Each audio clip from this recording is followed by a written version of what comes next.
At the time of Jesus' death, we read in the Bible that a great cloud of darkness covered the earth. Our own time seemed to have many dark clouds of threat. Even as many of us live in a world where our material needs are abundantly filled, we know that many others, too many others, struggle just to meet their daily needs. As Jesus gave up his spirit on the cross, his final dying words were, "It is finished." Yes, it was true. Jesus' earthly life had ended. The indifferent Roman soldiers divided his possessions, his enemies rejoiced, his disciples despaired, and Judas, overcome by guilt and remorse, killed himself. Then everything changed. Jesus' resurrection from the dead on Easter Day was the definitive proof of his victory over sin and death. For Christians, hope can never again be utterly extinguished. Easter speaks throughout the ages to the condition of human despair.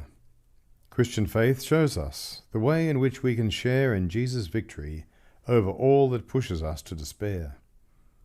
Human failure remains with us, both inside and outside the church. Failure of compassion, failure of virtue, failure to live up to the light that each of us has through our conscience.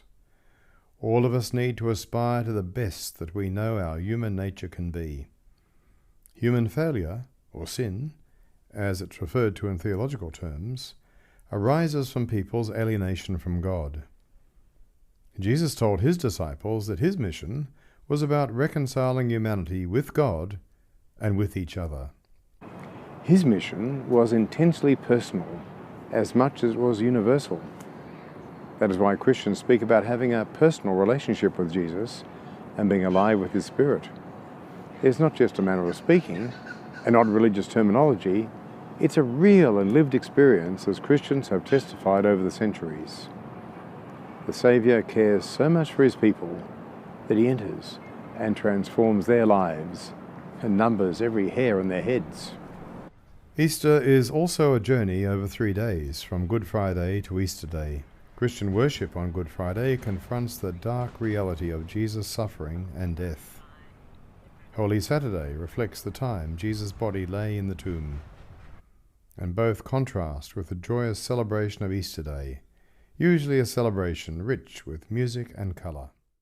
Even if you've never or seldom been to a church, please feel able to join us in these celebrations.